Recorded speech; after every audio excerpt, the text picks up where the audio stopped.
I'm testing out the Pro V1, Pro V1X and Pro V1X Left Dash. In this video I'm going to be looking at what the irons do with these golf balls.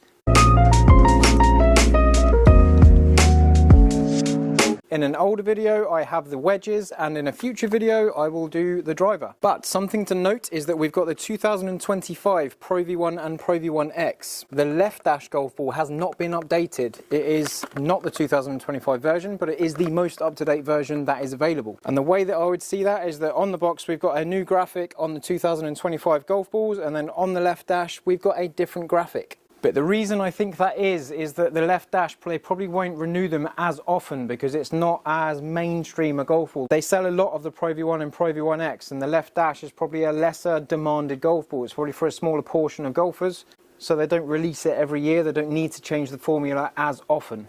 However, here we go, Pro V1. Oh, it's a good start, isn't it? It's on the green. That's better. I have just finished the session in the gym, so I'm just a little bit tight, but I did hit some balls to warm up and I thought I was all right. But maybe I'll stop for a few minutes just to set the camera up and stuff. But they're both on the green and I certainly won't be using that first one. The thing I'm most interested about is the different heights that the balls create, the different spin rates the balls create, because the numbers that came out of a full wedge weren't quite what I thought they would be. There we go, we're in the full flow of it now. Nice. And then we'll have a few with the Pro V1X. Now in older models, they have been slightly harder in the core and slightly higher spinning with a wedge and an iron. And one bit of feedback that I heard from a guy that works at Titleist is that they've made the feel better with a putter, which I never really thought of being a thing that people wanted, but kind of makes a lot of sense. Now some balls fly higher, some balls fly lower. Yeah, that was awful. There was everything there instead of club through there. Come on, man. I'm not enjoying wearing a glove. I feel like I'm supposed to wear a glove, but I generally don't. Nice. Now, if you need the ball to fly higher, it could be because you play on more of a parkland course that's a bit more open and you're trying to land it and get it to stay. If you need the ball to fly a bit lower, it could be because you play on more of a links course and the wind picks up a bit more. So golf ball choice can influence the sort of performance you get on the golf course, and you want to choose something that encourages the game that you want and sort of like complements the courses that you're playing.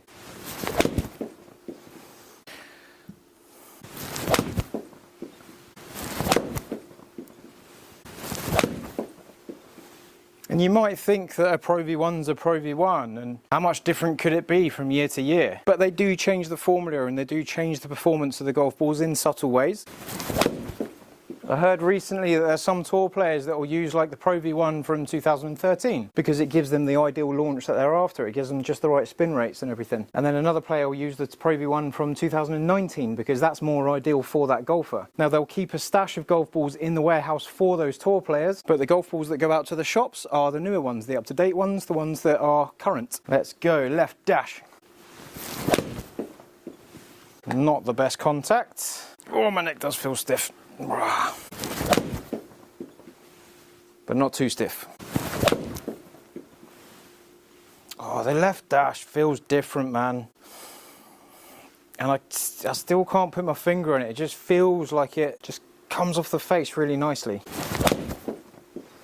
Now the Left Dash started its existence because some golfers needed to really drop their spin with a driver, and without actually hitting them before, like I just knew that they were a lower spinning ball in general, and I didn't really know what they do with a wedge, didn't know what to do with an iron, but I knew with a driver, if you wanted to get the spin down, they're a good idea. But we do need to make sure that we still get the performance we want with the other 13 clubs in the bag. Oh, definitely launches. Definitely launches. Bosh. Right, I'm just going to do a couple more with each ball just to make sure I'm not more warmed up or less warmed up from the start. Pro V1.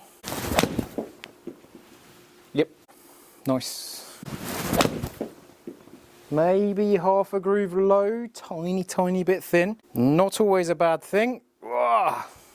Now to me, to the trained eye, I'm looking at these on the floor, and the Pro V1X Left Dash definitely looks like it's got bigger dimples. Now bigger dimples in my mind mean that they interact with the air differently, and I've always felt like bigger dimples, different resistance through the air, so it kind of like doesn't spin as much because of that. When there's loads of really small tiny dimples and more of them, it's going to spin more, it's not going to have the same resistance in the air, so it's all about how they fly mid-flight with that element. And then we go Pro V1X. Yep, go on then. Go on. Oh, 1'6" away. Groove low. Again, it doesn't cost too much. I've turned it over a bit, but I've got the same yardage. Left dash with those big old dimples. Pin seeking. Oh, I pushed it. Pushed it. It's on the number. Oh, that's not fair. That was a tiny bit thin. Just a bit more thin than I'd like. Okay, not that one. There we go. Right, so let's see what they're doing.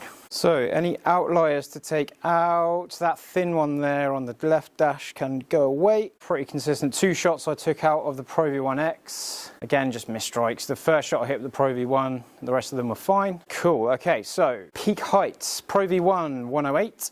Pro V1X 111 and Pro V1X Left Dash 109. There's not a big difference, man. There is not a big difference at all. 108, 11 and 9. That's not enough to worry about. So be it.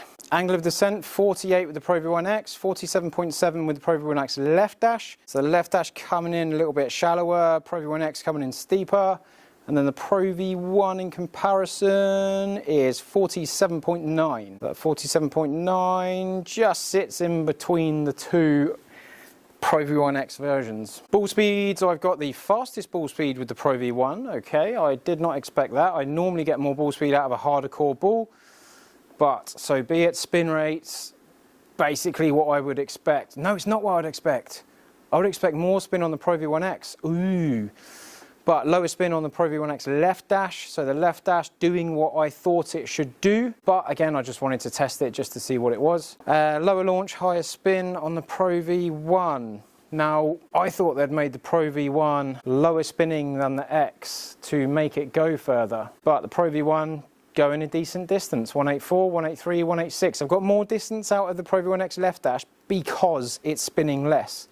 Now, if you spin it below 5,000, it could start getting dangerous. You need to get that spin above 5,000 to get optimum performance and very consistent yardages. If you spin it at 3,500, 4,000, for example, like the ball's going to drop out the sky, that number there is going to be like 8 instead of 2. So do beware of that if you're looking at a fitting and looking at your numbers in any scenario. Is there a disparity between shots? I've got a low one there at 180, ball speed was a bit slower. It only goes to, no, it goes, so there's that one shot there. I think I might have drop kicked that because that is an anomaly.